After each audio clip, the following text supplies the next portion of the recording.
మిత్రులందరికీ అభినందనలు, శుభాకాంక్షలు తెలియజేస్తున్నాను. ఈరోజు చర్చ చాలా సీరియస్ గా, ఫిలసాఫికల్ గా, సైంటిఫిక్ గా, రేషనలిస్టిక్ గా, హ్యూమనిస్టిక్ గా సమగ్రంగా సాగుతుందని చెప్పి నేను భావిస్తున్నాను. సురేష్ గారు మొత్తం చూసి చదివారు, రాసుకొని వచ్చేసి అది పుస్తకాలు చదువుకుంటే సరిపోతుందని నేను భావిస్తున్నాను. అయితే ఆయన చాలా మంచి మంచి పాయింట్లు సెలెక్ట్ చేసి ఒకసారిగా మనకి ఈ టాపిక్ మీద అందించడం జరిగింది. అది కూడా చాలా చక్కగా అందరికీ విన్నారు, చేరిని. ఇక్కడ చాలా సీరియస్ గా వైజ్ఞానిక దృక్పథం అనే ఒక మాటని, మేము విజ్ఞానవాదులమి, సైంటిఫిక్ అవుట్లుక్ ప్రచారం చేస్తాము, జనం నుంచి విజ్ఞానాన్ని సేకరించి మళ్ళీ జనానికి విజ్ఞానం ఇస్తామనేటువంటి విజ్ఞాన శాఖలు, అట్లాగే హేతువాది అయితే మార్క్సిస్ట్ అవుతాడని చెప్పి ఒకరు, హేతువాది అయితే అంబేద్కరిస్ట్ అవుతారని ఒకరు, హేతువాది అయితే బుద్ధిస్ట్ అవుతారని చెప్పి ఇట్లా హేతువాదాన్ని రకరకాల మార్గాలుగా తీసుకుపోయే వాళ్ళు కూడా ఉన్నారు. ఆంధ్రప్రదేశ్ లో, తెలంగాణలో, ఇండియాలో ఒక 40 సంఘాలు, వాళ్ళు రకరకాల సంఘాలుగా ఉండి అన్ని కలిసి ఒక ఫెరా అనే ఒక సంస్థను పెట్టుకున్నారు. ఆ ఫెరా సంస్థ ఏటా సమావేశాలు జరుపుతుంటారు. వాళ్ళు అందరూ ఎవరు యాంగిల్లో వాళ్ళు మాట్లాడుతుంటారు, డిస్కస్ అవుతుంటారు. భారత హితవాద సంఘం కానీ, ఏపీ తెలంగాణ హితవాద సంఘాలు కానీ, హేతువాది పత్రిక, publications, radical humanist centre, Kerala హితవాద సంఘం, గుజరాత్ హితవాద సంఘం, ఈ సమన్వయంతో ఈ 5 సంఘాలు 6 సంఘాలు పోతా ఉంటాయి. ఆ ఫెరాలో భారత హితవాద సంఘం లేదు, ఏపీ హితవాద సంఘం లేదు, తెలంగాణ హితవాద సంఘం లేదు, గుజరాత్ కేరళ హితవాద సంఘాలు లేవు. ఈ గుజరాత్ ముంబై హితవాద సంఘం కానీ, కేరళ హితవాద సంఘం కానీ, తెలంగాణ హితవాద సంఘం కానీ, ఏపీ హితవాద సంఘం కానీ, ఇంకా ఇతర కాంట్రాక్ట్ వ్యక్తులుగా ఉన్నటువంటి వాళ్ళు కానీ ఒక సమన్వయంతో ఆ ఫెరాలో చేరకుండానే విడిగా తమ భావ విప్లవోద్యమాన్ని కొనసాగిస్తున్నారు. అది ఉందని తెలియక కాదు, దాంట్లో చేరకపోవడం తప్పని కాదు. హేతువాదం, మానవవాదం ఉద్యమం ప్రత్యేకంగా సైన్స్ పెరిగింది, టెక్నాలజీ పెరిగింది, సైంటిఫిక్ అవుట్లుక్ పెరిగింది. ఇంకా హేతువాదం, మానవవాద ఉద్యమం యొక్క అవసరం ఏమిటనే వాళ్ళు కూడా ఉన్నారు. ఇక్కడ నేను చెప్పదలుచుకుంది ఏంటంటే, సైన్స్ కూడా మూలం మనిషి యొక్క రేషనాలిటీ అనేది గుర్తించాలి. ఈరోజు మనం సైన్స్ అని గ్రీకుల కాలం నుంచి గత 2000 సంవత్సరాలుగా 3000 సంవత్సరాలుగా సైన్స్ మొదలైందని చెప్పుకుంటున్నాం. ఈజిప్ట్ లో నాగరికత వచ్చిందని చెప్పుకుంటున్నాం. అంటే ఇంకా 4000 సంవత్సరాలు అదనం పోయింది. ఈజిప్ట్ కావచ్చు, మెసొపొటేమియా కావచ్చు, చాలా ఇటీవల కాలాన్ని, ఒక 10,000 సంవత్సరాలు ఈ వ్యవసాయ విప్లవం స్టార్ట్ అయిన తర్వాత వచ్చినటువంటి నాగరికతలై. అంతకుముందు 190,000 సంవత్సరాలు గడిచింది మనిషికి. సైన్స్ అనే మాట తెలియదు, కానీ కళ్ళతో చూశాడు, చెవులతో విన్నాడు, ముక్కుతో వాసన చూశాడు, నాలుగుతో రుచి చూశాడు, చర్మంతో స్పర్శ ద్వారా తెలుసుకున్నాడు. 5 జ్ఞానేంద్రియాల ద్వారా మనిషి నాలెడ్జ్ ని సేకరిస్తూ 190,000 సంవత్సరాలు గడిపాడు. మనిషి స్టార్టింగ్ లోనే ఇప్పుడున్న బ్రెయిన్ తో వచ్చాడు, కానీ ఇప్పుడున్న నాలెడ్జ్ అప్పుడు లేదు. నాలెడ్జ్ క్రమంగా తరతరానికి పెరిగి సంచితంగా క్యుములేటివ్ ఎఫెక్ట్ తోడు అంది ఈనాటికి మనం ఉన్నత స్థాయి నాలెడ్జ్ ని, లేటెస్ట్ నాలెడ్జ్ ని, దాని నుంచి వచ్చే లేటెస్ట్ టెక్నాలజీని మనం పొందాం. అందువల్ల సైన్స్ హేతువాదానికి మూలం కాదు, సైన్స్ కే హేతువాదం మూలం, సైన్స్ కే హేతుబద్ధ ఆలోచన మూలం. నీది నాది కాదు, 2 లక్షల సంవత్సరాల క్రితం అంతకు ముందు ఉన్న జాతి నుంచి మానవుడు వచ్చినప్పుడే మనిషి హేతువాది. అంటే హేతుబద్ధంగా ఆలోచించాడు. అంటే జ్ఞానేంద్రియాల ద్వారా వచ్చిన నాలెడ్జ్ ని తన బ్రెయిన్, ఉన్నత స్థాయి బ్రెయిన్ ద్వారా అనలైజ్ చేసి, తర్కించి, ప్రశ్నించి, విమర్శించి, వాస్తవాలను రాబట్టి, సత్యాల ఆధారంగా చుట్టూ ఉన్న పరిసరాలను అవగాహన చేసుకుంటూ వచ్చాడు. అలా 190,000 సంవత్సరాల పాటు ఒక తరం సాధించిన నాలెడ్జ్ ని, టెక్నాలజీని, రాతి పరికరాలు మనకు ముందు జాతే రాతి పరికరాలను తయారు చేసింది. రాతి పరికరాలను తయారు చేయాలంటే సైన్స్, నాలెడ్జ్, అవగాహన, టెక్నాలజీ ఉండాలి. అందువల్ల 2 లక్షల సంవత్సరాలుగా ఈ మనిషి ఈ స్థాయికి రావడానికి కారణం ఏంటంటే, మనిషికి అడ్వాన్స్డ్ హ్యూమన్ బ్రెయిన్ ఉండటం, ఆ బ్రెయిన్ రీజనబుల్ థింకింగ్ చేయడానికి వీలైనటువంటి మస్తిష్క అర్ధగోళాలు ఇందాక సెరెబ్రల్ హెమిస్ఫియర్స్ అని చెప్పారు. అవి 70% మనిషి మెదడులో ఉన్నాయి, మిగతా జీవులు చాలా తక్కువ శాతం ఉన్నాయి. ఈ సెరెబ్రల్ హెమిస్ఫియర్స్ చేసే పని హేతుబద్ధంగా ఆలోచించడం. ఈ తెలుగు లేకపోవచ్చు, ఇంగ్లీష్ లేకపోవచ్చు, ఒక 50,000 సంవత్సరాల నుంచే మనిషి మాట, భాష, హేతువాదం, సైన్స్ అనే మాటలు ఉపయోగిస్తుంది. ఈ భాష లేకముందు 1,50,000 సంవత్సరాల పాటు మనిషి ఈ మోడర్న్ థింకర్ గా, థింకింగ్ కెపాసిటీ తోటి మోడర్న్ హోమోసెపియన్స్ గానే ఆయన ప్రారంభించాడు తన జాతిని. అందువల్ల ఏంటంటే సైన్స్ కూడా హేతుబద్ధ ఆలోచన మూలం అని గుర్తుపెట్టుకోవాలి.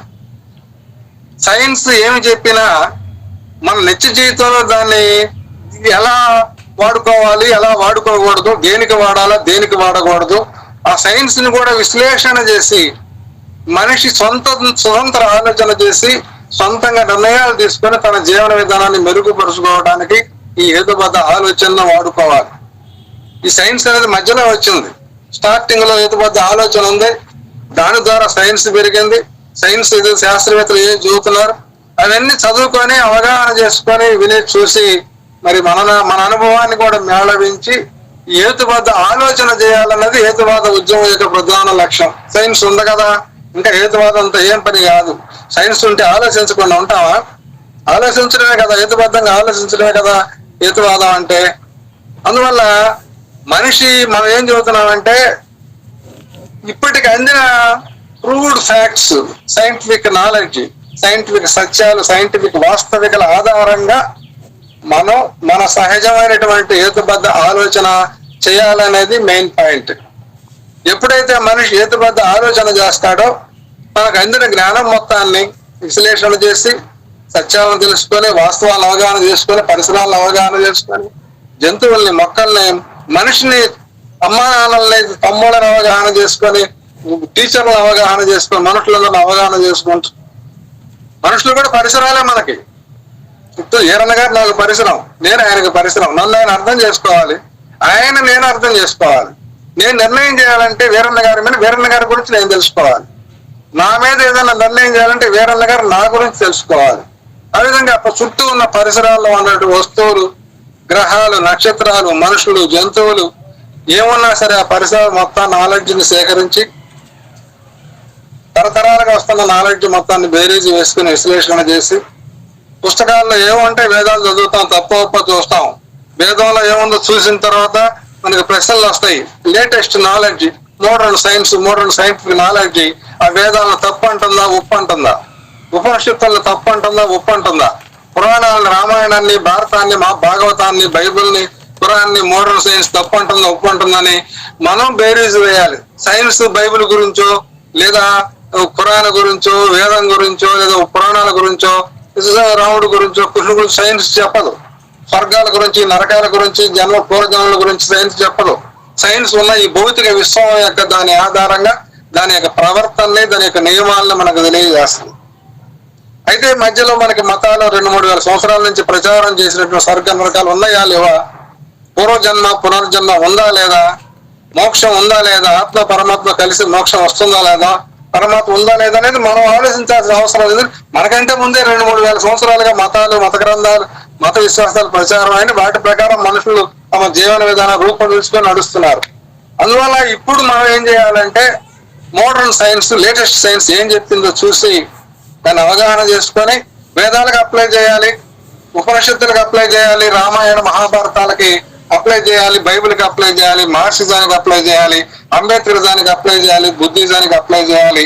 అందువల్ల లేటెస్ట్ నాలెడ్జ్ బేస్డ్ గా హేతుబద్ధ ఆలోచనతోటి తప్పొప్పుల్ని బేరీ చేసి, సబబు బేసబుల్ని బేరీజు వేసి, మంచి చెడుల్ని తర్కించి, ఏది నీతి ఏది అవినీతి తర్కించి, ప్రతి దాని మీద మనిషికి సంబంధించిన అన్ని రకాలు, అన్ని రంగాలు, అన్ని విషయాల్లో నిర్ణయాలు తీసుకోవాలంటే తప్పనిసరిగా మనకి లేటెస్ట్ నాలెడ్జ్, అట్లాగే దాన్ని విశ్లేషణ చేసేటువంటి రీజనింగ్ పవర్ ఇవన్నీ పెంచుకొని, ప్రశ్నించి, విమర్శనాత్మక దృక్పథంగా చూసి, వాటి తెలుసుకొని, గట్టి తెలుసుకొని మనం నిర్ణయాలు చేసుకొని దాన్ని మన నిత్య జీవిత ఆచరణలో పెట్టాల్సిన అవసరం ఉంటది. అట్లా పెట్టుకోమని ఇతరులకు సూచన చేయాల్సిన అవసరం కూడా ఉంటది. ఎవరింట్లో వాళ్ళు కూర్చొని ఎవరి నాలెడ్జ్ ప్రకారం, ఎవరి జీవితం ప్రకారం బతికే పని అయితే హేతువాద ఉద్యమం పని లేదు, మానవవాద ఉద్యమం పని లేదు. మనిషి నాలెడ్జ్ నిచ్చిపుచ్చుకుంటాడు, భావాలను ఇచ్చిపుచ్చుకుంటాడు, సత్యాలను ఇచ్చిపుచ్చుకుంటాడు, తెలిసిన దాన్ని పక్క వాళ్ళకి చెబుతుంటాడు. ఆ విధంగా ఒకరికొకరు ఇచ్చిపుచ్చుకోవడం వల్ల గత తరాలు ఈ తరానికి పుస్తకాలు రాసి పెట్టడం వల్ల, శాసనాలు రాసి పెట్టడం వల్ల ఇది మనుషుల యొక్క నాలెడ్జ్ ఒకరిది కాదు. ఇది అందరు సంపాదించింది మన దగ్గరకు వస్తుంది. మనం ఏదైనా సంపాదిస్తే అందరికి ఇస్తాం. ఆ విధంగా మనుషులు ఇచ్చిపుచ్చుకోవడం ద్వారా, భావాలు ఇచ్చిపుచ్చుకోవడం ద్వారా, తత్వపోల్ని చర్చించుకోవడం ద్వారా, అదిగా ఏదోలో ఏం లేదయా, ఏదోలో ఇది ఉంది, ఇది ఉపనిషత్తులు ఇట్లా చెప్పినాయి, అది లేదు, రామాయణం ఇటు చెప్పింది, తప్పులు ఉన్నాయి దాంట్లో, ఈ అవినీతులు ఉన్నాయి అని చెప్పి ఇతరులకు చెప్పాల్సిన అవసరం ఉంది. ఇతరులు చెబుతుంటే విని మనకు తెలియని మనం నేర్చుకోవాల్సిన అవసరం ఉంది. అందువల్ల హేతుబద్ధ ఆలోచన అనేది 2 లక్షల సంవత్సరాలుగా కొనసాగుతూనే ఉంది. దానికి ఆ మూలం, ఆ బ్రెయిన్ యొక్క హేతుబద్ధ ఆలోచన, రీజనింగ్ పవర్. ఏదైనా ఎదురుగా జరుగుతుంటే ఏం జరుగుతుంది, ఎలా జరుగుతుంది, ఎందుకు జరుగుతుంది అని చూసి ప్రశ్నలు వేసుకొని పరిశోధన చేసి వాస్తవాలను తెలుసుకునే దానికి మనిషి 2 లక్షల సంవత్సరాల క్రితం ఆ శక్తి ఉంది, బ్రెయిన్ ఉంది. భాష లేకపోయినా ఉంది, హేతువాదం సైన్స్ అనే మాటలు పెట్టకపోయినా ఉంది. అందువల్ల మనుషులు హేతుబద్ధంగా ఆలోచన చేయడం అనేది సహజ లక్షణం. ఆ సహజ లక్షణాన్ని ఇప్పటికీ భవిష్యత్తులో కూడా కొనసాగించాల్సిన అవసరం ఉంది. ఇంకొక విషయం ఏంటంటే, బుద్ధిజం ఎప్పుడో 2500 సంవత్సరాల క్రితం అనేది చెప్పెళ్ళాడు. మార్క్స్ ఒక 200 సంవత్సరాల క్రితం ఏదో చెప్పెళ్ళాడు. అంబేద్కర్ ఒక 100 సంవత్సరాల క్రితం చెప్పెళ్ళాడు, చేసెళ్ళాడు, ఏదో చేసెళ్ళాడు. వాళ్ళు ఎవరు ఏమి చెప్పినా కూడా మనం ఈనాడు వాటిల్లో సైంటిఫిక్ ఉన్నాయా లేవా, అన్సైంటిఫిక్ ఉన్నాయా లేవా, హేతుబద్ధమైన ఉన్నాయా లేవా, హేతు విరుద్ధమైన ఏమైనా ఉన్నాయా, మన ఆస్తులు కాదు అవి. తప్పుడు మన ఆస్తులకు ఎందుకు తీసుకోవాలి? కాబట్టి బుద్ధిజంలోను, అంబేద్కరిజంలోను, మార్క్సిజంలోను, లేదా ఇంకా ఏ ఇజం అయినా సరే, సిద్ధాంతాలైనా సరే లోపాలని మోడర్న్ సైన్స్ బేస్డ్ గా ఆధారంగా తీసుకొని వాస్తవాల ఆధారంగా అప్లై చేసి మనిషికి సంబంధించిన సాంఘిక రంగానికి, స్వేచ్ఛా రంగానికి, నైతిక రంగానికి అప్లై చేసి ఏది నీతి ఏది అవినీతి అంటే ఇతర మనుషులతో మనం ఎలా ప్రవర్తించాలని తెలిసి చేయాలంటే తప్పనిసరిగా మన నాలెడ్జ్ని, మన అనుభవాన్ని మనం హేతుబద్ధ ఆలోచనతో ఆలోచించి పక్క మనిషితో మనం ఎలా నడుచుకోవాలో. వేదంలో ఏ నీతులు చెప్పుండొచ్చు, రామాయణ భారతాల్లో ఏ నీతులు చెప్పుండొచ్చు. మోడర్న్ సైన్స్ ప్రకారం, మన అనుభవం ప్రకారం ఈనాడు మనం హేతుబద్ధ ఆలోచన చేస్తే రామాయణంలో చాలా అవినీతులు ఉన్నాయి, భారతంలో చాలా అవినీతులు ఉన్నాయి. అవి చెప్పాయి మానవ నీతులు కావు, అవి ఒక మతానికి చేయని నీతులే. బైబిల్లో చెప్పే వాళ్ళు క్రైస్తవుల నీతులు, ఖురాన్లో చెప్పే ఇస్లాం వాళ్ళ నీతులు, మార్క్స్ చెప్పేది వాళ్ళ నీతి, వర్గ నీతి, హిట్లర్ చెప్పింది జాతి నీతులు, ఇట్లా రకరకాల నీతులు. అన్నిటిని బేరీజు వేసి ఏది నీతి ఏది అవినీతిని నిర్ణయాలు తీసుకోవాలంటే తప్పనిసరిగా modern knowledge, modern scientific knowledge based గా, మన ఎక్స్పీరియన్స్ బేస్డ్ గా అనలైజ్ చేసుకొని విశ్లేషణ చేసి తర్కించి, ప్రశ్నించి, విమర్శించి ఏది తప్పు ఏది ఒప్పు, ఏది అవినీతి ఏది నీతి తెలుసుకొని మన ప్రవర్తన అలా మలుసుకొని ఇతరులతో అలా ప్రవర్తించాలి. అందువల్లనే ఎంఎన్ రాయ్ హేతువాది కాబట్టే మనిషి నీతివాదని చెప్పాడు. మనిషి హేతువాది కాకుండా హేతు విరుద్ధంగా ఆలోచిస్తే ఇతరులతో ఎలా ప్రవర్తించాలో తెలియదు, మూర్ఖంగా ప్రవర్తిస్తాడు. అందువల్ల హేతుబద్ధ ఆలోచన పరుడే నీతి ఆలోచన, నీతివంతుడనేది ఒక స్పష్టంగా ఉన్నాయి.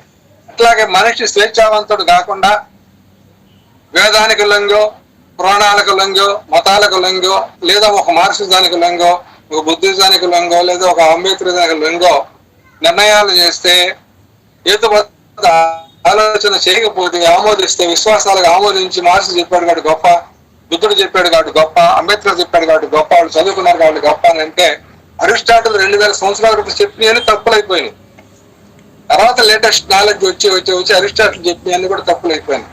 అందువల్ల ముందు ఎవరు ఏమి చెప్పినా కూడా దాన్ని బేరీజ్ వేసి, ప్రశ్నించి, అనలైజ్ చేసి, మన రీజన్ తోటి, రీజన్ పవర్ తోటి దాన్ని నిర్ణయాలు చేయాల్సింది మన తరం. మనం పోయినాక మన మీద కూడా తర్వాత తరాలు చేయాల్సింది కూడా అదే. అందువల్ల హేతుబద్ధ ఆలోచన, హేతువాదం అనేది మనిషి ఉన్నంత కాలం ఉండేదే, దీన్ని వదిలిపెట్టేది కాదు.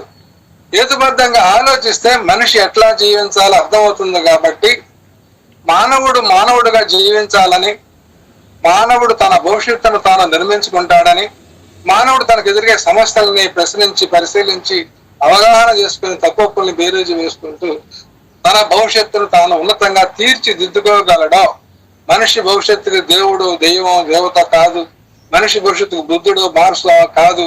మనిషి అంటే మనుషులందరూ అని అర్థం. మనుషులు తమ అభివృద్ధికి తాము తమ యుద్ధబద్ధ ఆలోచనతోటి, తమ నాలెడ్జ్ తోటి, తమ చర్యలకు తాము బాధ్యత వహించి, తను తప్పు చేసి దేవుడు చేపిస్తున్నాడు అనకుండా, ఒకటి మనిషి చేస్తే తప్పు చేస్తే అవతల నష్టం జరిగితే నువ్వు బాధ్యత వహించాలి. తప్పు తెలుసుకుంటే ఆచరణ మార్చుకోవాలి. ఈ విధంగా బాధ్యత వహించి మనుషులు తమ అభివృద్ధికి తాము తమ భవిష్యత్తు తాము కృషి చేస్తారనేది మానవవాదం. అందువల్ల హేతువాదం అనేది ఒక భావ విప్లవోద్యమం. మనుషుల భావాల్లో మార్పు రావాలి. మత భావాల్లో, కుల భావాల్లో, జాతి భావాల్లో, వర్గ భావాల్లో, ప్రాంతీయ భావాల్లో, లేదా భాష సంకుచిత భాష భావాల్లో ఉండి మా భాష మంచిది, మా ప్రాంతం మంచిది, మా వర్గం, మా మతం, మా కులం, మా జాతి మంచిది అనేది కాకుండా మనుషులు మనుషులు అని గుర్తించి మనుషులందరూ ఒక్కటే. పాకిస్తానీయులైనా ఇండియా వాళ్ళైనా మనుషులే, అమెరికా వాళ్ళైనా ఇండియా వాళ్ళైనా మనుషులే. మనుషులందరికీ మూలం 2 లక్షల సంవత్సరాల క్రితం ఆఫ్రికాలో చిన్న ప్రాంతం 2-3 జిల్లాలు ఎంత విశాలమైన స్థలం ఉంటుందో అంత విశాలమైన స్థలంలోనే మానవ జాతి ఆవిర్భవించి 1,50,000 సంవత్సరాలు అక్కడే ఉండి తర్వాత బయటకు వచ్చి విస్తరించి పెరిగి తెలివితేటలతోటి ఆహార సంపాదన ఏటపోయి ఉత్పత్తి పెరిగి పరిశ్రమలు వచ్చి అన్ని ఆహారం దొరికి బాగా సృష్టిగా జబ్బులు తగ్గి ఆరోగ్యం వచ్చి అందులో మనుషులు విపరీతంగా పెరిగిపోయారు. 2-3 జిల్లాలు 4-5 జిల్లాలు ఎంత స్థలాన్ని ఆక్రమిస్తాయో అంత ప్రాంతంలో మధ్య తూర్పు ఆఫ్రికాలో మనుషులు వచ్చారు. అందువల్ల మనిషి ఇంత విజయం సాధించడానికి ఈనాటి సమాచార సాంకేతిక విప్లవం రావడానికి అది హిందూ మతం లేదా బౌద్ధ మతం లేదా క్రైస్తవ మతమో లేదా ఇంకొక మతమో లేదా మార్క్సిజం లేకపోతే అంబేద్కరిజం అంటానికి లేదు. వాటిల్లో తప్పులు చాలా ఉన్నాయి. ఆ తప్పుల్ని వదిలిపెట్టడానికి మనకు ఉపయోగపడేది హేతుబద్ధ ఆలోచన.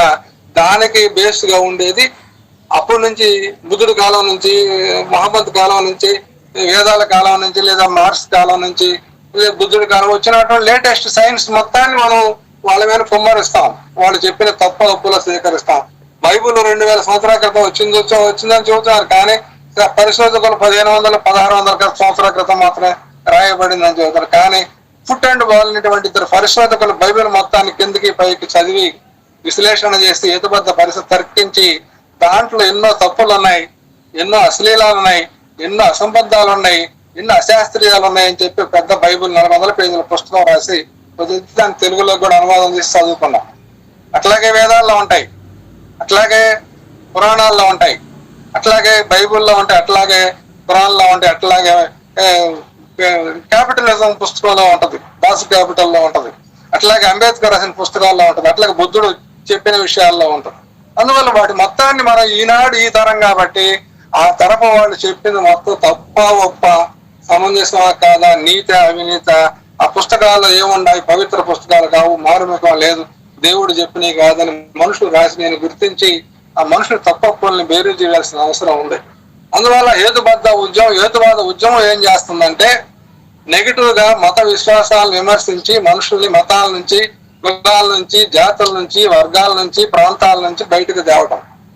రెండోది ఏంటంటే పాజిటివ్ గా ఈ విశ్వం యొక్క నిర్మాణం ఎలా ఉంది, విశ్వం యొక్క ప్రవర్తన ఎలా ఉంది, విశ్వ నియమాలు ఏమిటి, విశ్వంలో ఉన్న భాగమైన మనిషికి విశ్వానికి సంబంధం ఏంది, ప్రకృతిలో ఉన్న పదార్థాలు మనుషులు ఎందుకు ఉన్నాయి, ప్రకృతి నుంచి వచ్చిన మనిషి నియమబద్ధుడు కాదు, ఇలాంటి విషయాల్ని మోడర్న్ సైన్స్ బేస్డ్ గా పరిశీలన చేసి మనుషులు ఎలా ఉండాలి, పరస్పర సహకార పూర్వక సామాజిక సంబంధాలు ఉండాలని మా హేతువాదులు మానవవాదులు గత 70 సంవత్సరాలుగా ప్రచారం చేస్తున్నారు. ఇది సోషలైజ్ ప్రత్యక్ష రాజకీయ పార్టీ రహిత ప్రత్యక్ష ప్రజాస్వామ్యం అమలవ్వాలని చెబుతున్నాం. మన మోడర్న్ సైన్స్ ని ఎక్స్పీరియన్స్ ని మొత్తాన్ని మేళవించి అది కూడా సోషల్ సైన్స్. చట్టబద్ధ పాలన జరగాలంటున్నాం, చట్టాల లోపాలను సరి చేసుకోవాలంటున్నాం, చట్టబద్ధ పాలన జరగాలంటే కూడా సోషలే. అందువల్ల మనిషి అది సోషల్ పక్కన పెట్టట్లా. హేతువాద మానవవాద వచ్చిన ఒక సోషల్, సైన్స్ కి సోషల్ కి మధ్య లింక్. అందువల్ల ఈ హేతుబద్ధ ఆలోచన అనేది సొసైటీ గురించి ఆలోచిస్తుంది. సాంఘిక నిర్మాణానికి మనిషి మూలం కాబట్టి మనుషులు తమ స్వేచ్ఛ కోసం సమాజం సృష్టించుకున్నారు. ఆ సమాజం మనిషి మీద సమిష్టి రూపంలో వచ్చి నిర్బంధాలు పెడితే సహించడు మనిషి, దాన్ని మార్చుకుంటాడు. మనిషి తన తెలివితేటల మేరకు, నాలెడ్జ్ మేరకు సాంఘిక సంబంధాలను మార్చుకొని సమాజాన్ని మార్చుకుంటాడు, స్వేచ్ఛ సమాజ నిర్మాణాన్ని నిర్మించుకుంటాడని చెప్పి చెబుతున్నాం. అందువల్ల హేతువాద మానవవాద ఉద్యమం ఎక్కడ ఎక్కువ పెడుతుందంటే అమిత్ షా మీదనో, లేకపోతే మోడీ మీదనో, లేదా అమెరికా ప్రెసిడెంట్ మీదనో, రష్యన్ లెనిన్ మీదనో వాళ్ళ మీద పెట్టట్లా. మనుషులందరూ కింద నుంచి ఉన్న ప్రతి వ్యక్తిలో మత భావాలు పోయి వైజ్ఞానిక భావాలు వచ్చి, భావ విప్లవం వచ్చి మోడర్న్గా బతకాల, మోడర్న్గా మనుషులందరిలో కూడా భావ విప్లవం మార్పు రావాలని చెబుతున్నాం. అందువల్ల హేతువాద మానవవాద ఉద్యమం పైనుంచి అధికారం పట్టుకొని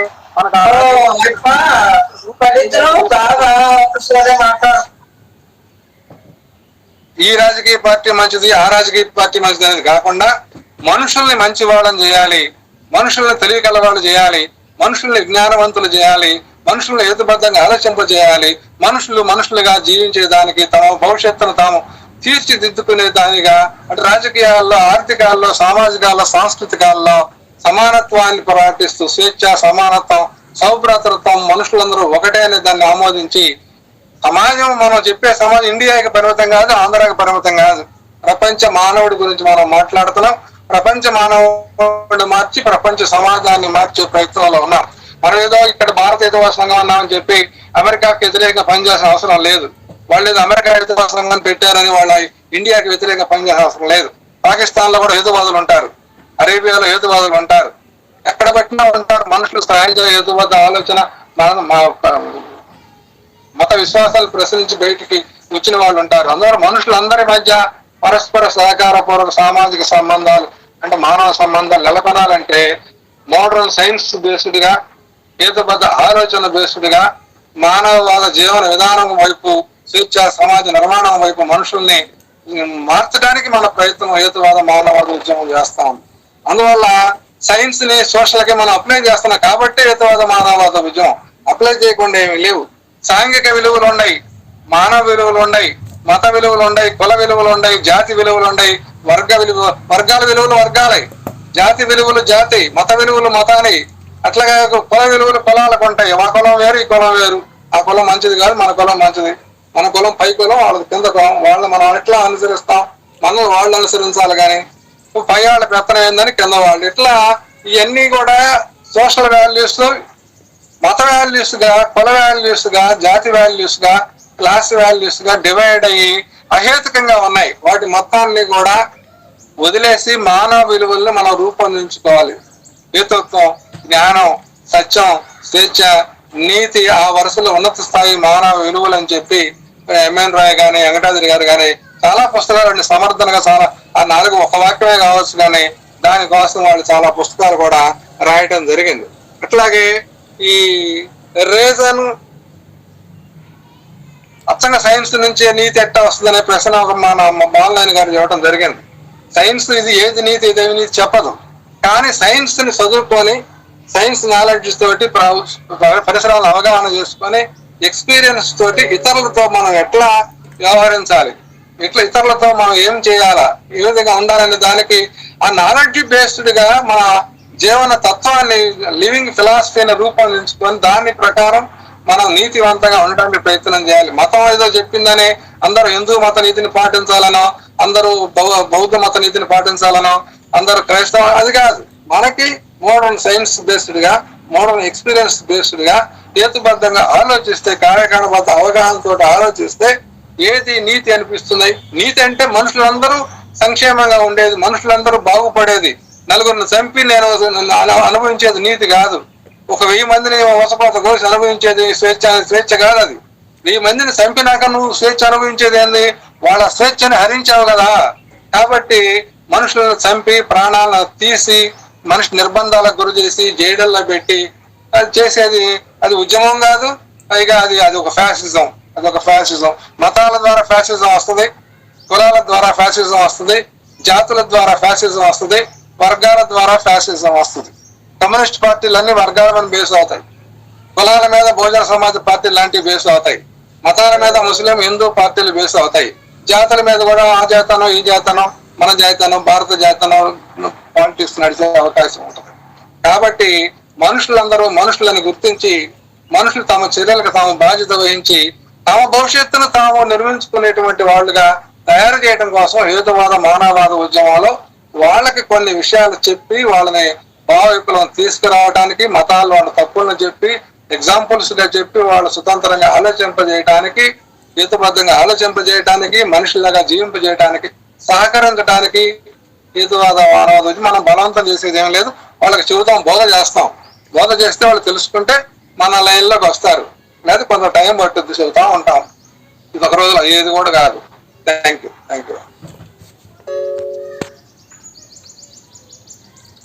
thank you sir. Meduru Satyanarayana గారు భారత హేతువాద సంఘ ప్రధాన కార్యదర్శిగా పనిచేస్తున్నారు. వారు ఇప్పటి వరకు జరిగినటువంటి మొత్తం మీటింగ్ యొక్క సారాంశాన్ని చాలా చక్కగా, చాలా చిన్నగా చెప్పడం అనేటువంటిది జరిగింది. అయితే మనిషి యొక్క జ్ఞాన వస్తువు అనేటువంటిది ప్రకృతి. ప్రకృతి లేకుండా మనిషికి జ్ఞానం వచ్చేటువంటి అవకాశమే లేదు. ప్రకృతిలో మనిషి అవిభాజ్యమైనటువంటి భాగం కనుక. అవును, లేకపోతే మనిషి ఉండడు. లేడు లేడు కనుక కనుక ప్రకృతి మనిషి యొక్క జ్ఞాన వస్తువుగా మనము గుర్తించాలి. అంతేకాకుండా మనం సైన్స్ అని చెప్పుకుంటున్నటువంటిది రెండు రకాలుగా ఉన్నది. ఒకటవది ఏంది అంటే అది న్యాచురల్ సైన్స్, ప్రకృతి పరమైనటువంటి శాస్త్రాలు.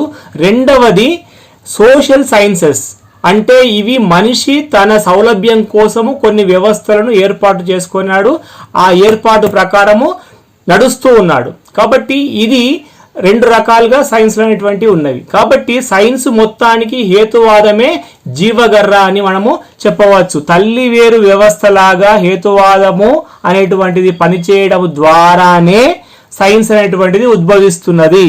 అంతేకాకుండా రావిపూడి వెంకటాద్రి గారి కొటేషన్ ఒకటి నాకు గుర్తొస్తున్నది. హేతుబద్ధ ఆలోచనతో శాస్త్రీయ పరిజ్ఞానం వెలుగులో ప్రతి విషయాన్ని చూడాలి అంటారు వెంకటాద్రి గారు. హేతుబద్ధమైన ఆలోచనతో శాస్త్రీయ పరిజ్ఞానం వెలుగులో ప్రతి విషయాన్ని చూసినప్పుడే అది సత్యమా అసత్యమా అనేటువంటి విషయం అనేటువంటిది మనకు తెలిసే అవకాశం ఉంటుంది. కాబట్టి మనం ఎక్కడ పొరపడాల్సినటువంటి అవసరం లేదు, భ్రమపడాల్సినటువంటి అవసరం లేదు. చాలా క్లియర్గా మనకు వెంకటాద్రి గారు, ఎంఎన్ రాయ్ గారి సాహిత్యము, తర్వాత ఇంటర్నేషనల్గా ఉన్నటువంటి మొత్తం మెటీరియల్ అంతా కూడా మనకు ఆ రకమైనటువంటి జ్ఞానాన్ని అందిస్తూ ఉన్నది.